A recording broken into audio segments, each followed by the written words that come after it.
करके दोनों हमारे अभिभावक रूप यहाँ पर मंत्री हैं, उनसे कहूँगा कि वो अपनी बात यहाँ पर रखें। मैं प्रथम आदरणीय श्री गडकरी जी से कहूँगा कि वो अपने आशीषों से अनुग्रहित करें। आदरणीय बाबा जी, कैबिनेट में मेरे सहयोगी आदरणीय डॉक्टर हर्षवर्धन जी, आचार्य बालकृष्णन जी, अनुराग जी और उपस्थित सभी मीडिया के भाई और बहनों, मुझे बहुत इस बात की खुशी है कि हमारे योग विज्ञान और आयुर्वेद में रिसर्च करने के लिए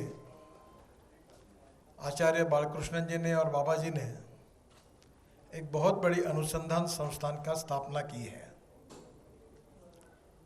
ये बात जरूर है कि हम लोग यही कहते हैं कि नॉलेज हमारे भविष्य की सबसे बड़ी ताकत है। मैं अक्सर दो बातों को दोहराते रहता हूँ, एक innovation, entrepreneurship, science, technology, research, skilled and successful practices, we name it as a knowledge and conversion of knowledge into wealth. ये हमारे देश का भविष्य है और इसलिए हमारी जो पूर्व परंपरा से जो हमारा आयुर्वेद है, योग विज्ञान है, ये पूरे विश्व को दिशा दे सकता है। शायद हिंदुस्तान में रहकर इस बात का महत्व नहीं समझ में आता है, पर आप कभी जर्मनी में जाएंगे तो जर्मन व्यक्ति से जब बात करेंगे और वहाँ के आयुर्वेद के बारे में हमसे भी आगे उनके रिसर्च को देखेंगे, तब हमें पता चल जाता है कि विश्व में इसके बारे में कितना अनुसंधान हो रहा है। और इसलिए स्वाभाविक रूप से अनुसंधान करना और वैज्ञानिक तरीके से उसको प्रूवन करने के बाद उसका सर्टिफिकेशन करना, ये भी बहुत आवश्यक होता है। समय के अनुसार ये रिसर्च चलते रहता है और इसीलिए बाबा जी के प्रति हम सबको आदर है, सम्मान है और प्रेम है कि एक समय हमारे रोज़मर्रा के जीवन में जो चीज़ों का हम उपयोग कर रहे थे, जिसकी रॉयल्टी विदेशों में जा रही थी, उसके अच्छे विकल्प के रूप में उन प्रोडक्ट को तैयार करके उन्होंने हमारे स्वदेशी के विचारों पर आधारित आधुनिक उत्पादनों को देश विदेश की जनता में लोकप्रिय किया और उस अनुभूति से लोगों का विश्वास भी आयुर्वेद के ऊपर बढ़ा, योग विज्ञान पर बढ़ा। एक प्रकार से पूरे विश्व में हमारी भारतीय संस्कृति, इतिहास, विरासत, आयुर्वेद, योग विज्ञान, इसके यशस्वी एम्बेसडर के रूप में हम आदरणीय बाबा जी को देखते हैं और आज पूरे विश्व में एक चेतना भी इसके कारण प्रकट हुई है। अलग अलग प्रकार का हमारा योगासन हो, योग विज्ञान हो, प्राणायाम हो, कपालभाति हो, आज पूरे विश्व में लोग इसका अनुकरण कर रहे हैं। और एक बात सच है कि चमत्कार के बिना कोई नमस्कार नहीं करता। जब इन सब बातों की अनुभूति लोगों को आई, तब उन्होंने उन बातों को स्वीकार किया है और इसलिए हमारी ये जो पूर्व परंपरागत हमारा विज्ञान है, आयुर्विज्ञान, इसमें रिसर्च करने के लिए मैं विशेष रूप से और धन्यवाद दूंगा आचार्य बालकृष्ण जी को। आयुर्वेद में 300 से अधिक साइंटिस्टों को, 300 से अधिक वैज्ञानिक,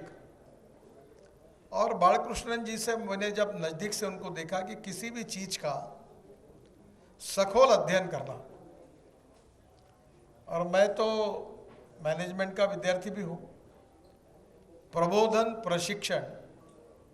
एंड रिसर्च एंड डेवलपमेंट, ये त्रिसूत्री पर हमारी समाज रचना है। तो प्रबोधन का कार्य बाबा जी करते हैं, प्रशिक्षण का भी करते हैं, और बालकृष्णन जी जो है वो रिसर्च एंड डेवलपमेंट, इसके लिए उन्होंने विशेष रूप से समर्पित किया है। और ये सब वैज्ञानिक है, इनका उपयोग करके लगातार इंटरनेशनल स्टैंडर्ड की वैज्ञानिक लेबोरेटरी की स्थापना करके और उसके साथ हर चीज़ जिसके बारे में हम दावा कर रहे हैं कि इसका ये परिणाम है, उसका वैज्ञानिक रिपोर्ट, और वो भी उन्होंने वर्ल्ड के जर्नल्स में ये सब Top रिसर्च impact के। पब्लिकेशंस पहुंचाए हुए हैं। और मुझे लगता है कि जब प्रमाणीकरण होगा वैज्ञानिक लेबोरेटरी के द्वारा, तब उसके ऊपर कोई चर्चा भी नहीं कर सकता, कोई विवाद भी नहीं हो सकता।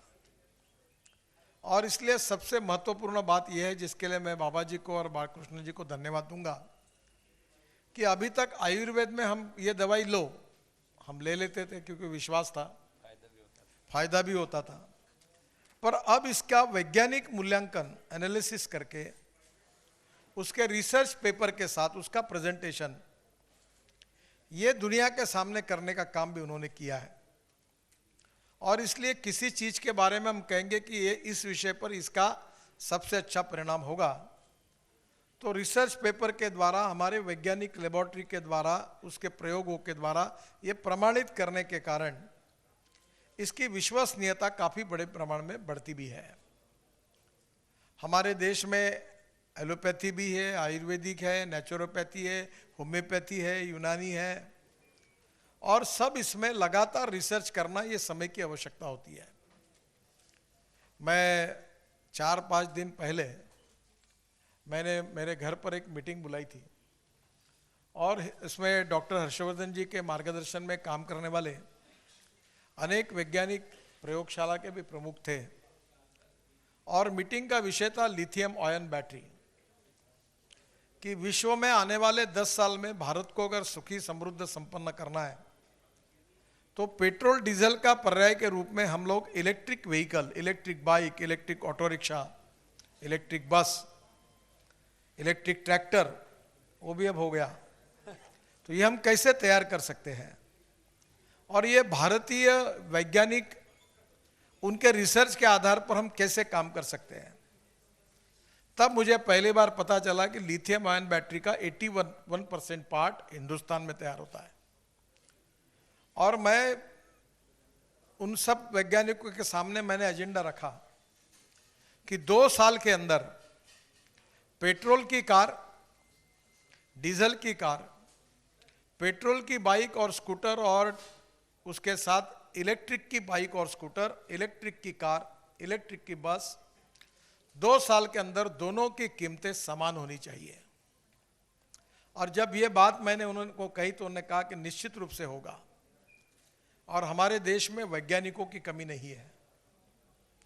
और उनको सपोर्ट करने के लिए, फैसिलिटेट करने के लिए उनके पीछे खड़े रहने की आवश्यकता है।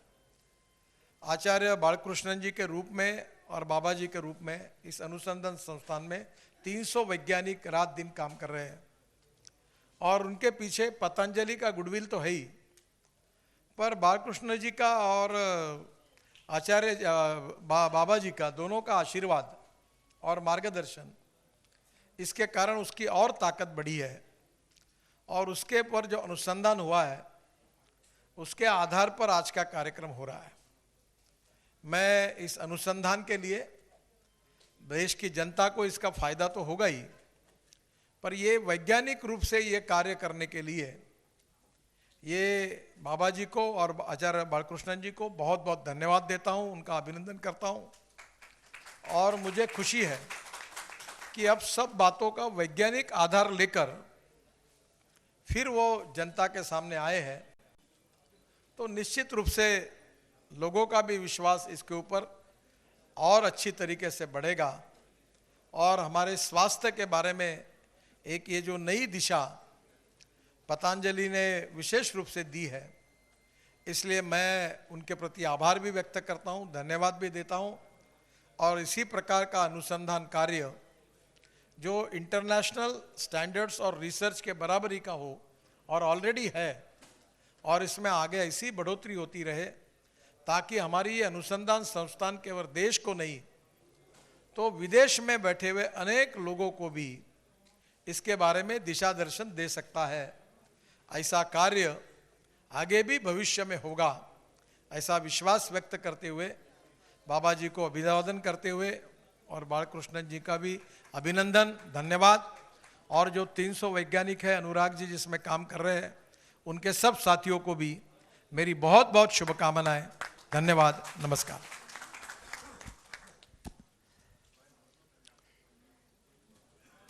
प्राचीन वैदिक ज्ञान को आधुनिक विज्ञान संगत उस पर अनुसंधान करते हुए ये कोरोना की औषधि का भी क्लिनिकल कंट्रोल ट्रायल हमने नीम्स से प्रारंभ किया।